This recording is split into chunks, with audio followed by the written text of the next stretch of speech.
Welcome back to the Register's Report. Again, my name is John Buckley. I'm the Register of Deeds of Plymouth County. This segment of the show is usually talking about people that are involved in the real estate industry, from surveyors, appraisers, many realtors. And there certainly is someone who's involved in the real estate industry from a different perspective. Tim White is the first assistant Register of Deeds in Plymouth County. Been there for a good period of time. And this is a show, which is our last show in 2023. And while it won't be a full closeout of all the recordings, because that'll happen in the January show, we always try to do a summary of where we've been in this calendar year. And it's been quite a year, Tim. It has been an interesting year, and hopefully we're looking at maybe it being a transition year. It's been a couple of years since the real estate market has been extraordinarily quiet. As we know, it does have its ups and downs, and we're sort of in a quiet time. Pretty much everybody agrees attributable to the high interest rates. Right. But I think the signs going forward seem to be going in the right direction, and hopeful that 2024 is going to be a good year for our real estate industry. Well, clearly some of the people took the Federal Reserve Chair's comments yesterday or the day before to heart and ran with it. The stock market went crazy. Yep. And there are a lot of people talking about that interest rates may come down in the spring. Well, and they absolutely saying that there's a potential of having 2 or 3 cuts in the interest rate over the course of 2024 that certainly would make our job a lot busier at the Registry of Deeds. Yeah. So 2020, 2021, 2022, FY 2021 and 22 were all positive years.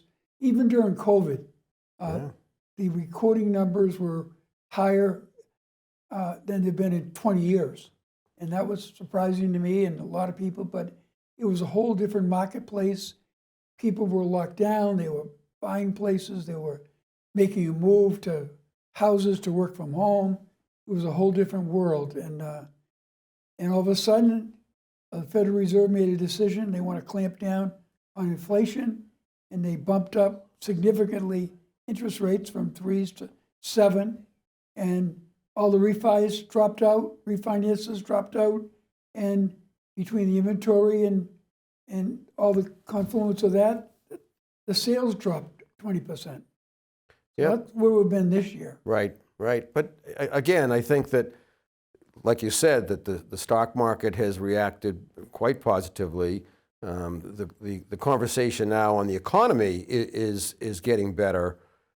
Regardless of who you want to give credit to or of anybody, it's, the bottom line is that a year ago it cost you $5 to buy a dozen eggs, and now it's a little over $2. So, gas prices are coming down. We all see it. Yeah. And I think there are enough signs out there to be optimistic for 2024. So I'd like to share with the public something that I don't think a lot of people really realize about the Registry of Deeds.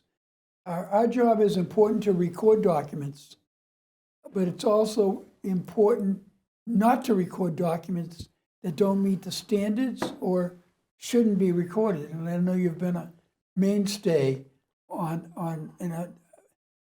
some of those issues, controversial issues relative to people trying to keep themselves out of foreclosure and family feuds. They're trying to record things that benefit their interests. Right, and that simply don't meet the standards, right. Whether it's the Registry of Deeds index standards, or more importantly, I think really are the statutes. Right. That we're lawyers, and we've always been trained that if you don't have a statute or a case that tells you can do something, well, you're trying to do something new, and you need to look at that very, very carefully and make sure that it's something that properly relates to Plymouth County real estate, before you allow it to go on record. And the other thing I know you've been part of, there are a lot of people that think just because we electronically record the documents, that you don't need the staff to record them. They still have to look at a document wherever it comes from. It's really a delivery difference from being in person or getting it off the internet. They still have to look at every document that comes in. And again, make sure it meets the statute, make sure it meets the indexing standards before it can go on record. I mean, something as simple as it still has to be legible, right, and reproducible, so that people down the road, when they're looking at the title to that particular property, they see a document, they can read it. Right. So I know over the years you've been part of the changes, the modernization efforts we've had, including, linking the document itself to the index to make it easier for people to find, programs like that. And I know you've also been a great proponent and follower of our transcription project. Yeah, it's been a great experience to be able to begin this project. As far as our old records they're in handwriting, they're in cursive. To be honest, a lot of those handwritten documents are much more legible than my handwriting. But at the same time, they're using older language that we don't use anymore. And sometimes, these are old records. There's bleed, in other words, the ink has run a little bit, and it's hard to understand exactly what they say. So because of the fact that they do have historic significance, and whether it's simply in the matter of history or genealogical, those kinds of things are relevant today. It's nice to get them into a typewritten form that is easy to read on the eyes and easy to understand. And we're going back hundreds of years, basically, to the beginning of the recordings. And it wasn't until the late 1800s, early 1900s that documents started being typewritten. Right. And those records it's great to see them now being transcribed and being able to go back to them and understand them. Yes, we finished up to the 1860s. We're going to go up to the 1880s, and at that point, in the next bid, each section has to be bid. Yeah. And then that section brings us into not exactly strictly typewritten, but it brings into hybrids, forms that people could fill out. Yeah, so it's like a hybrid. So there's a typewritten piece on the form, and then there's cursive writing in the middle of it. And many people aren't learning cursive anymore. Yeah. As they go forward. So that modernization change is going to be really good for the future. Absolutely, absolutely. And it's great to be able to get it done. I mean, and I know that you've been a big part of the Colonial Record project. We did a project in 2020 with the 400th anniversary of the Mayflower arrival, and ended up doing a video that you worked very hard on, and the pages that go with it. And I know you had a lot of fun with it.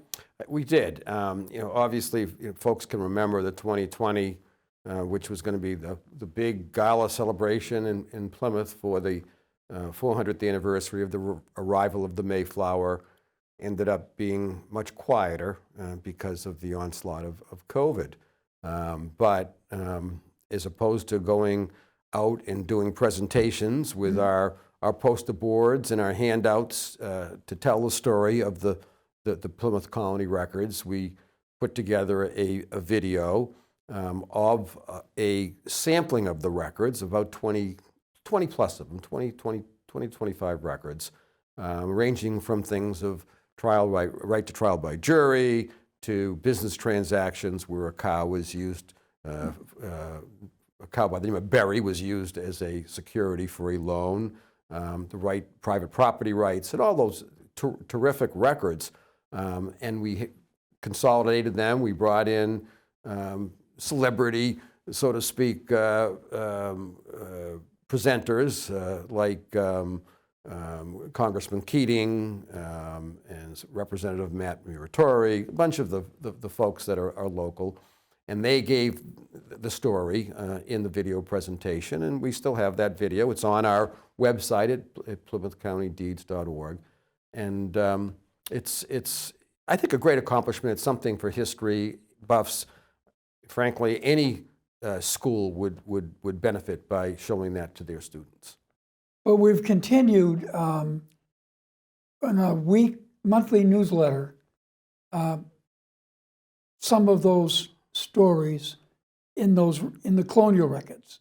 And I'm going to jump ahead a little bit. Normally I do it at the end of the show, but there's one in particular this month that I know you thought was really fascinating, and everyone I've talked to about it has thought it was really interesting.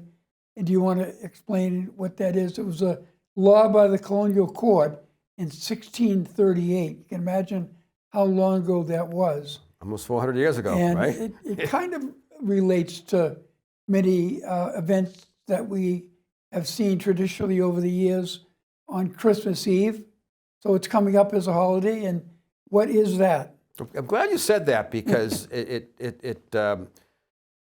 each month we have our record, our report that goes out to tell the statistics and the data and the information on what's happening in Plymouth County real estate. But for now, for a couple of years, we've added at the end to include a Plymouth Colony record of the month, so to speak. We've obviously used a lot of the ones that were in the original records that we put out for the Plymouth 400, but I've had the opportunity to continue working through the Plymouth Colony records and trying to come up with new records that might be of interest to folks. And so this month, and like you said, John, a lot of folks around Christmas time, you might see people getting engaged, which on a personal note, I had a diamond ring put into my wife's stocking by her grandmother, almost 45 years ago now, but that was an example of people getting engaged. And back in 1638, there was a law passed by the Plymouth Colony Court that required a suitor who wanted to wanted to marry a young lady, requiring them to get the permission of the parents. And upon penalty, if they failed to do that, they got married without getting the permission of the parents, that they would be subject to a fine and or corporal punishment at the whim of the local magistrate. So therein, you think about the tradition we've had now for over 400 years, where a young man will ask the young lady's dad for his daughter's hand in marriage.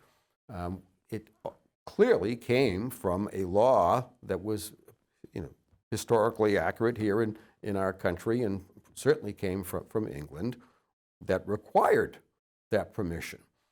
And it's also, there's a second part to that, is that, back in those days, there were a number of folks that came over to our country as indentured servants. And if you were trying to get married to an indentured servant, a young woman who came over perhaps to keep house for a family, you had to get the permission of the master. Mm-hmm. So there was a second law that also required that, and again, with the same types of penalties if you failed to do so. Right.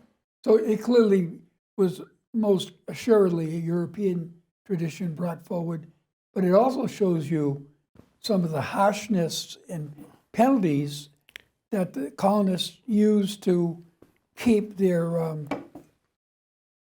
system in order. It was a different time then. Right. Absolutely a different time then. Right. Yep. Yep. And last but not least, in the couple of minutes we have left in this segment, let's look forward a little bit and see where we hope we go into the new year, 2024, and into the spring. Sure. Well, as far as the Registry of Deeds is concerned, we have started a number of projects that are now going to become annual projects, such as cybersecurity. You know, we've hired an outside company to assist us with developing a cybersecurity defense plan, and including training of staff for those types of things. And now we do that on an annual basis because that's the world of today. And you have to be safe. You have to be safe. And you talked about electronic recording, which now has been around for a few years, but there's still registries out there that haven't quite got up to speed with us, you know, where we have both recorded land and registered land accessible online for e-recording. Remote notarizations is another thing that just passed the legislature, that they're still working the details out on that. So there's a lot of things that continue to go on at the registry that keep us busy. So I know there's a big celebration coming up in your family, the White Christmas.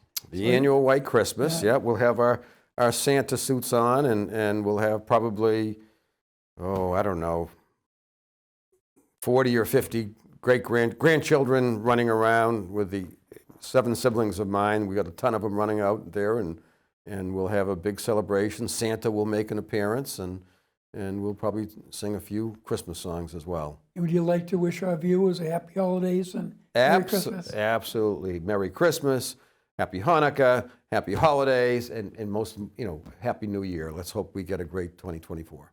Great. Thanks, Tim. Okay, great.